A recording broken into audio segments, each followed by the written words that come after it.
am Gary Parrish. Welcome back to CBS Sports College Basketball Podcast, where we sometimes discuss camel fighting, dodo birds, and leaky black. The legend Andy Katz is going to be here with me momentarily. If you're watching on YouTube, honor Brandon Davies.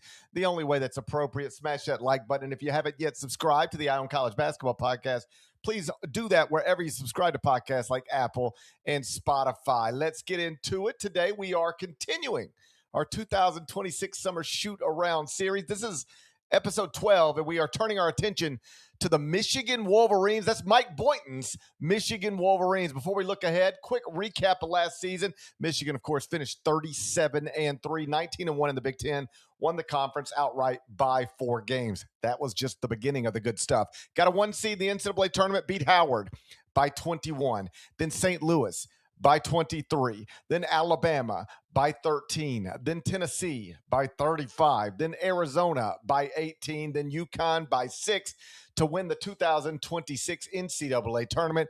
Michigan, your national champion, dominant run, awesome team. The top 3 scorers, all 3 of whom were lottery picks in the 2026 NBA draft, they are gone, as is future Hall of Fame coach Dusty May.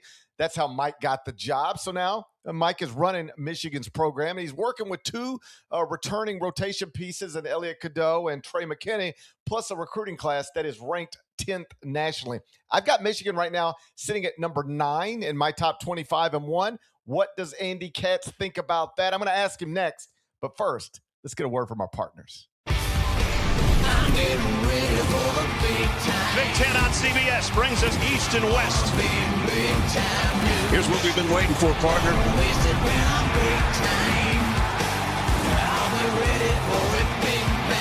Roll to the corner, and it's a touchdown. That's a big-time play.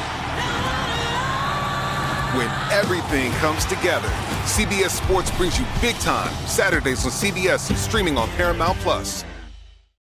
All right, look who it is. It's Andy Katz. Appreciate you being here, buddy. Before we talk Michigan, and we are going to talk Michigan, but I want to talk you first. You worked at newspapers, and you're not that much older than me, but you entered this profession before I did, and you worked at newspapers in Milwaukee, Albuquerque, Fresno before you became a big television presence at ESPN. Now, a lot of us who started as writers in newspapers actually talk on TV, so on behalf of all of them, we appreciate you helping pave the way.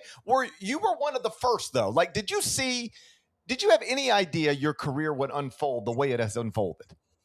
No, not at the time. My goal, and I don't know if Gary, you had something similar, but my goal was to work for the newspaper that was delivered to my front door, and that was the Boston Globe.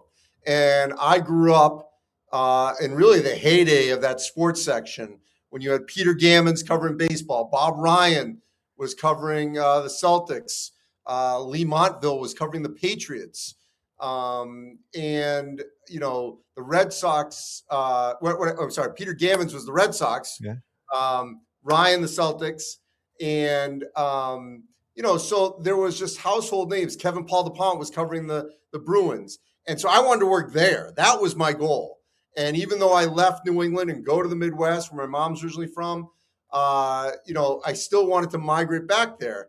But then I couldn't get a job at the Globe right out of college, and I was working for the Milwaukee Journal and thinking my life's going to be newspapers. That's just what we do when we want to be journalists and sports journalists. And so I hopped around from Albuquerque covering New Mexico to covering Tark and Fresno, and it really was there that, at the beginning of the internet age, if you will, of the digital boom, that it piqued my interest. Like, wait a minute, this is an avenue, because I started freelancing for what was then called ESPN Sports Zone, and it was based in Seattle. And my life has come full circle a little bit because I just was at the Hall of Fame induction ceremony for Mark Few.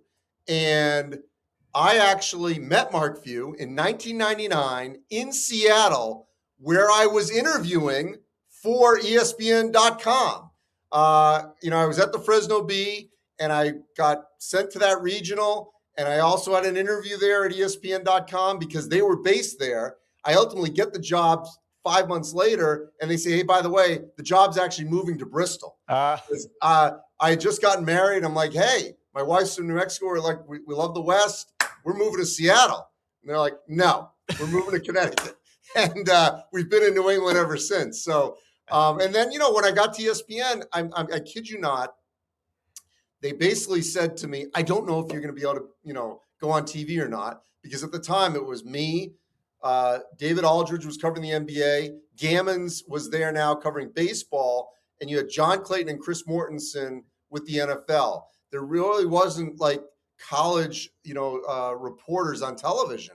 And so I literally, I wouldn't say I wasn't literally thrown on ESPN News, but I was said, go out there, see how it goes.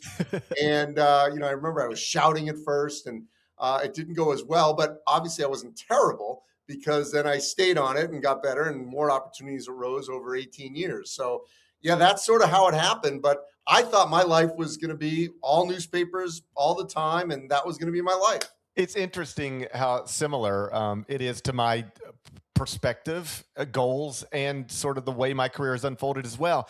I, like you, just wanted to work at the newspaper that was thrown into my parents' driveway. It happened to be the Commercial Appeal in Memphis. It wasn't the Boston Globe, but it might as well have been for my purposes. And perhaps because it was the Commercial Appeal and not the Boston Globe, I did get that job right out of college. And the other interesting thing that is similar, that I know the story, but I didn't really connect these dots until just now.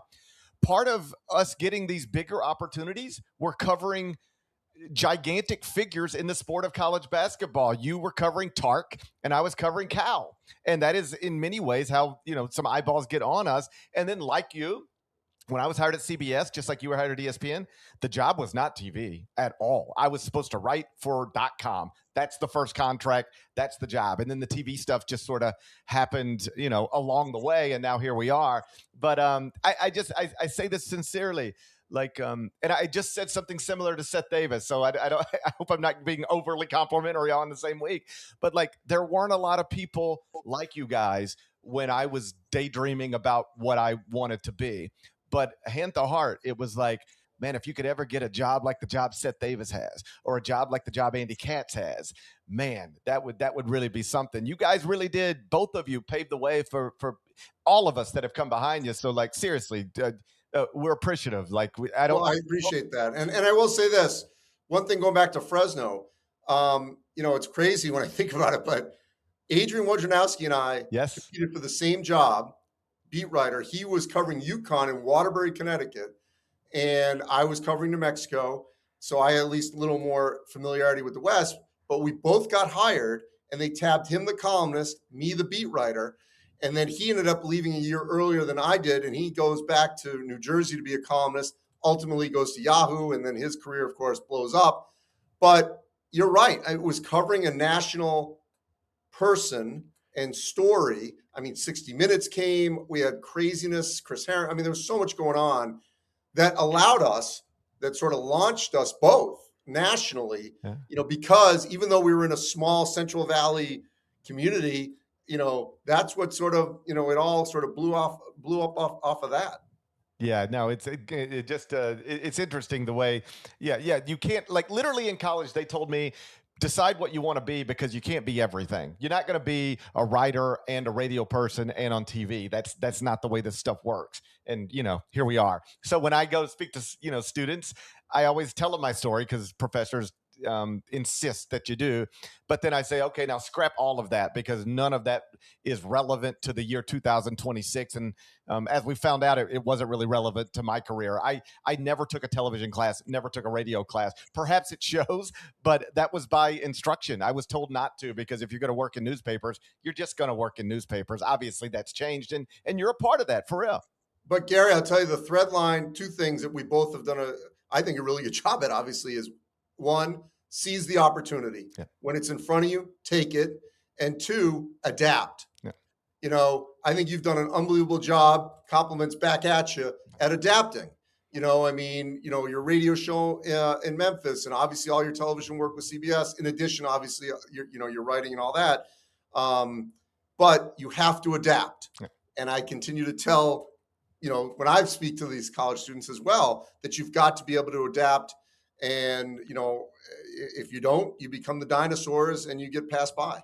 It's incredible advice. I hope people take it. I could do this all day long, but I know the Michigan fans are like, get on with it. Talk about the Wolverines. So let's do that. And let's start with what was the biggest headline, perhaps in college basketball during the offseason, but certainly at the University of Michigan, and that is that Dusty May, after winning the national championship, takes the job with the Dallas Mavericks. Mike Boynton, at first is the interim coach, is now the full-time replacement. But let's start with Dusty. As somebody who's been around this sport for a long time, have known Dusty for a long time, do you understand why he left when he left?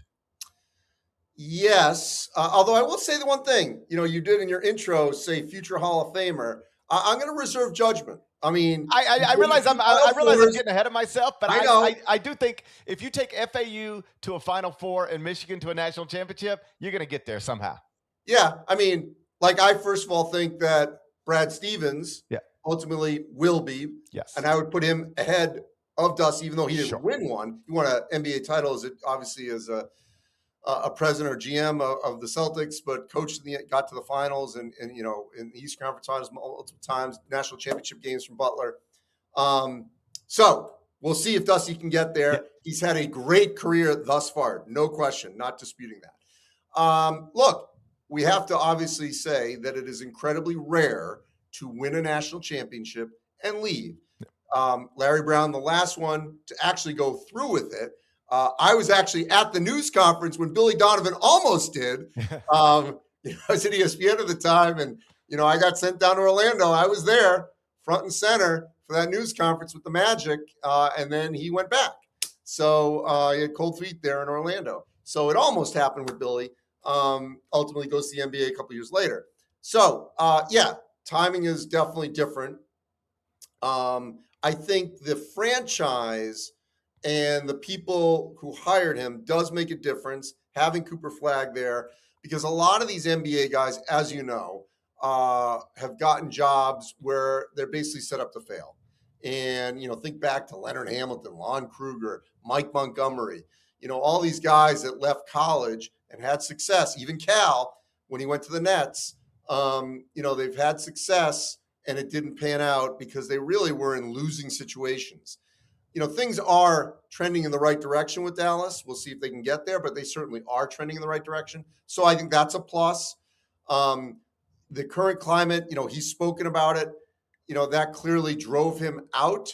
And I'm not shocked by that. I'm sort of, as someone who covers college sports and men's college basketball mainly, it's disappointing that he feels that he would need to leave after all the success. And clearly Michigan is should continue that trajectory. But it's sort of a sign of the times, but I don't think it's a trend, because I do think that there are few coaches, A, that could make the transition, B, that would be coveted to make the transition. As you know, Gary, we're seeing a number of coaches from the NBA go the other direction, led by Kevin Young, and you've got Luke Lux down at Florida State. So that's happening the other way. But, look, Danny Hurley obviously has the pedigree, Hall of Famer. I just don't think he's a fit in the NBA. I don't think it would have worked with the Lakers. I think he is where he is and should stay there. So we'll see. But I don't think there's as many Dusty Mays out there to make that transition. So they lose the entire front court, 3 lottery picks, plus the head coach, Dusty May. Mike Boynton takes over. I've got him 9th in the top 25 and 1 right now. I had him 4th when Dusty was the coach, dropped him 5 spots after the coaching change. And that's not intended as disrespect towards Mike Boynton, who I have an immense amount of respect for. But it just defies logic to me to think that you can lose a coach, a national championship winning coach, what we now know as an NBA coach, and it not matter. We know when players leave a program, it matters. I choose to believe coaches matter as well. And so I've still got Michigan in the top 10, but outside of the top 5. How does that line up with where you would have them in this offseason? Yeah, I'm going to obviously reshuffle my top 25 here in the coming weeks. But, I still think they're a top 10 team. Yep. And I agree with you. I think you have to just knock them down a little bit, because we don't know. I mean, Mike Boynton moves over a chair. Mike Martin, who I really do think was a great hire from Brown, really good offensive mind. Now he gets to work with, elite talent that he didn't have at Brown. So he moves over into Boynton's spot. So obviously there's some chairs moving down the line, but there's different pressures, different ways that will all sort of come together. And, the biggest thing that he did was retention. And basically, he only lost one guy who wasn't even going to play this year, and that was LJ Kaysen, because he's hurt. So that was pretty amazing. Obviously, I also think that can't be naive. The timing, the money, the contracts that were in this world that these players were receiving, that obviously Michigan and however they're getting paid was occurring. I'm sure the money wasn't out there at the same level at that time of the year that you could find. So, look, the stars aligned for him to get the job, to retain the roster. And even the incoming players, obviously they're getting paid as well, whether it's Brandon McCoy or JP Estrella, freshman, high-profile freshman transfer. So all those pieces are there. But even, I think without Dusty, they probably are a back-end top 10 team because we don't know, who's the leader like Yaxel. Are they going to have, they're not going to have an exact rim protector like Mara, but who's going to fill that role? Who's going to be the enforcer like Merez Johnson? Those were questions, whether Dusty was there or not, that we would have with this roster. I'm glad you mentioned Mike Martin because we're in the middle of doing our Candid Coaches series right now where Matt Norland and I ask roughly 100 college coaches at all levels, a variety of questions, and we grant anonymity in exchange for honesty. And one of the questions, and we ask this one every year, is what was the best high major hire of the coaching cycle in 2026? The intention, I think, obviously, is like head coaches. But I got one answer back, and they said the best high major hire was Mike Martin at Michigan's assistant coach. And so I just think that I'm glad you mentioned that because I didn't put that in my notes. But he's got a lot of fans in the coaching industry, and I think that's a real plus for Mike to have him on the staff. And it's interesting that Michigan now has done this twice, because with a coach who gets hired, that there wasn't a previous relationship because Juwan Howard hired Phil Martelli, and they didn't know each other. I mean, sort of knew each other, but they weren't like friends, and they didn't go in the same circles. But that hire was critical for Howard throughout the course of his tenure at Michigan. Obviously, Mike Martin's much younger, but is a former head coach now that I think will add experience. And there's no question he comes in with a lot of energy because how could you not look at the talent you're getting at Michigan versus Brown, the amenities, the way everything just sort of happens at a program like Michigan versus an Ivy League program. It's got to get your juices flowing. Mike Boynton is the full-time head coach. He is the successor to Dusty May. It initially wasn't framed that way. He was the interim coach. They worked out the contract.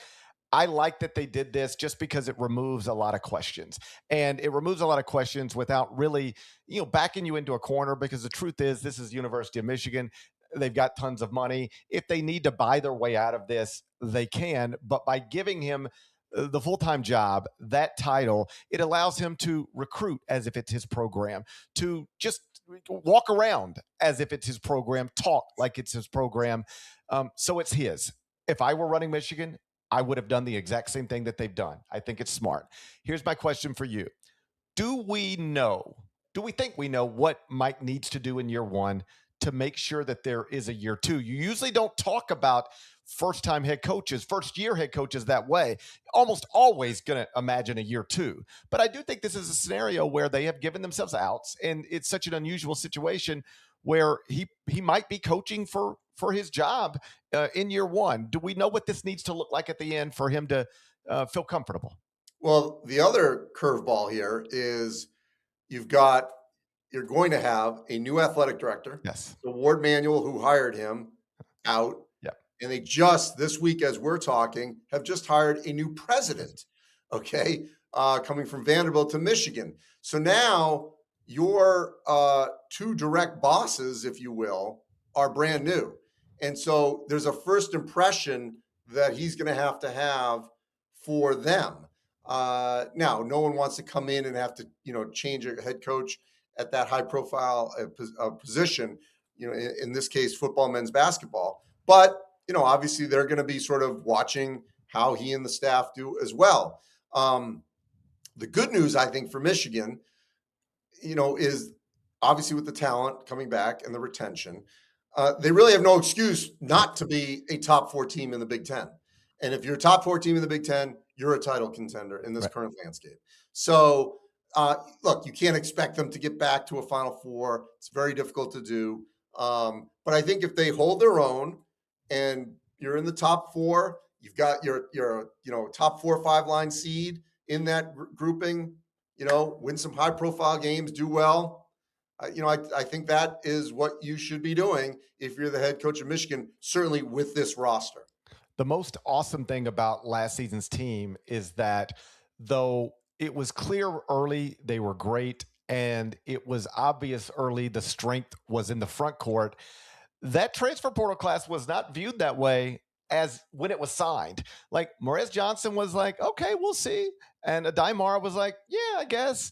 And then those guys went out and like quite literally became lottery picks and national champions. They were awesome. It does look like if they're going to be a top 10 team, this transfer portal class is going to have to, I guess I'm just talking like JP Estrella strikes me as something similar to what they enrolled last year. He's a transfer from Tennessee, averaged 10 points, 5 rebounds, and 18 minutes per game last season. He was not a star, not an all-SEC guy, but you kind of need him to be something special in that front court.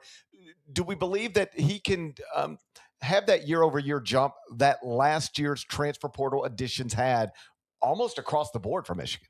Well, now we sort of expect, and I would add Mustafa Team as well, coming over from Cincinnati.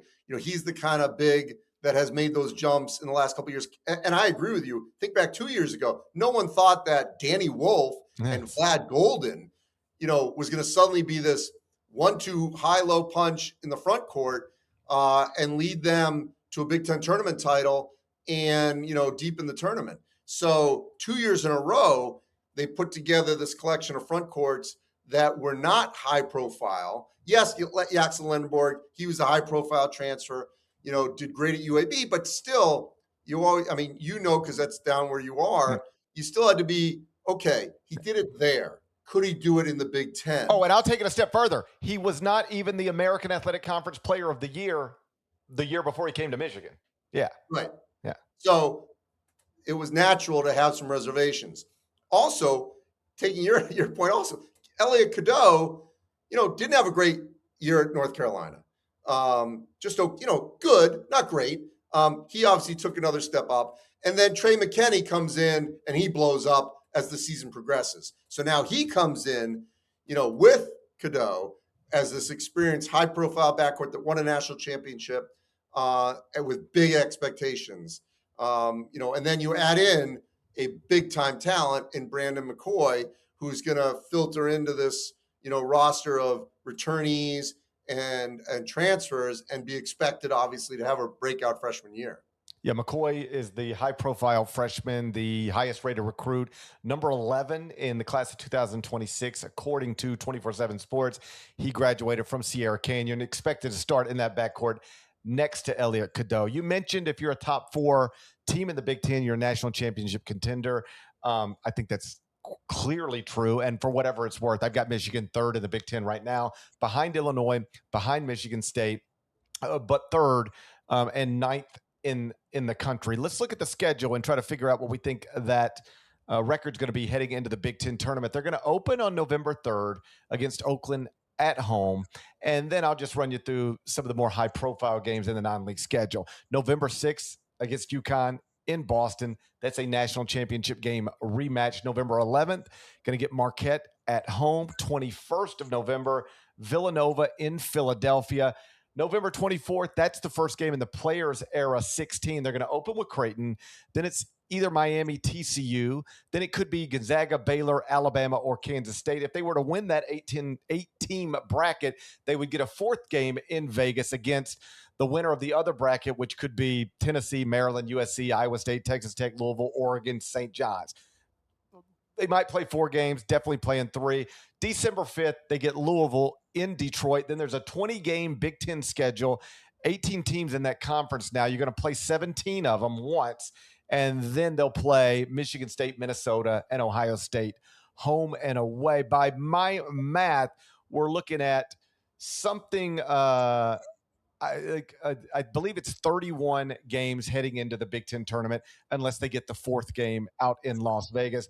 Give me a record. What do you think that looks like heading into the conference tournament? Well, to your point about I was talking about first impressions and what has to happen early with this team.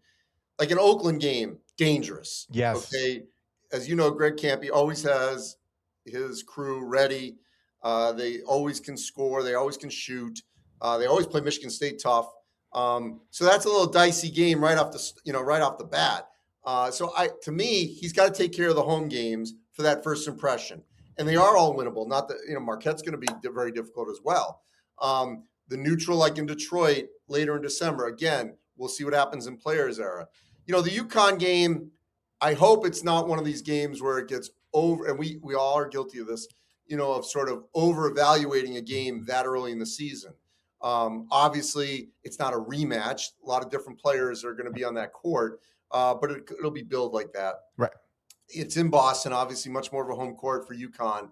But I to me, it's pluck off some of the big ones.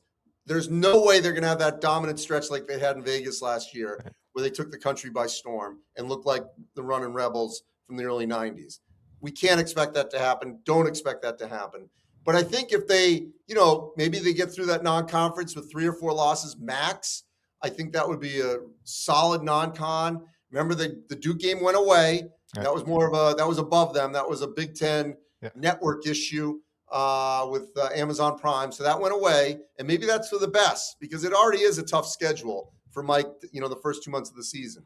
So, and they don't need it. They didn't need that game, in late December. And then in the league, it's going to be, I agree with you. I think Illinois and Michigan State in some order are ahead of them right now. But, on their heels will be USC, and then there's a whole collection of teams that we don't know yet. Is it UCLA? Is it Indiana? Is it Wisconsin? Is it Ohio State? Purdue? All those schools are going to be right there trying to push them. So it's going to be hard. I would say, is it a 10-loss team? Probably, but I think that's still pretty good with that schedule. Yeah, I don't think that's bad. I mean, I'm a little different than you, but we're similar. I got them 3 non-league losses. I'll just put a loss to UConn and Boston because, they'll be underdogs in that game, I would assume. Maybe lose 1 out in Vegas just because at some point you're going to run into somebody that's probably on paper better than you, and then maybe lose 1 more somewhere. So 3 non-league losses. I've got them 3rd in the Big Ten. I'm going to call that 15-5. So let's say 8 losses, 23-8. Heading into the Big Ten tournament. You lose 1 there, you're a 9-loss team heading into the NCAA tournament. But I went and looked coming out of this league, and I do think I believe the Big Ten will be the best league in the country, the deepest league in the country this season. The SEC can argue, the Big 12 can argue. On paper, it looks like the Big Ten to me.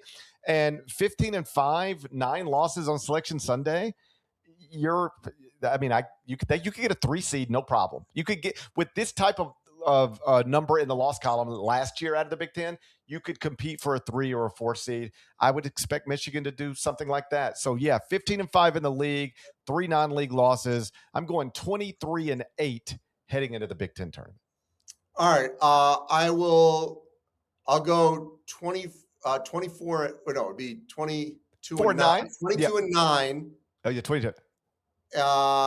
But getting the 10th loss in the tournament, not winning the tournament. There you go. So 10 losses into the NCAA tournament, but I see them probably on that 4 line. Okay. 3 or 4 line. There you go. But if Mike Boynton in year 1 at Michigan gets a 3 or a 4 seed in the NCAA tournament, I think that's job well done. I agree. Yeah, that's job well done. You inherited a nice situation, but also a pressure-packed situation.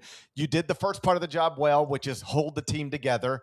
And now if you're a 3 or 4 seed in the NCAA tournament, I know people get caught up on what happens in the bracket, but I'm more of I want to judge you over 4 months as opposed to a couple of weeks. And so I'm less interested, not less interested, but can you run the program over the course of a season, non-league conference schedule? Then if somebody bangs home 17 threes on you in the round of 64, it's a single elimination tournament. But if Mike Boynton has got a 3 or 4 seed in the NCAA tournament, almost regardless of what happens after that, I'll say that was a good job in year one. I agree with you. And if all that happens, he'll get potentially a new deal with a new AD. That's exactly right. Andy Katz, you're the best, man. I appreciate you carving out time for me Thank today. You for your kind words. Thank you. Thank you for being back here. at you. Yeah, I appreciate that. You deserve all the kind words you get. Let's call this a show. Shouts to Devin Downey. Shouts to Chester, South Carolina. Shouts to Terry Teagle. He's a legend. Huck Larnell, Strait of Hormuz. If you're not subscribed, go subscribe anywhere you subscribe to podcasts like Apple and Spotify. There's more of us than there are of them. That's got to be reflected in the comments. Do that, and we're going to talk to you again real soon. Until then, take care.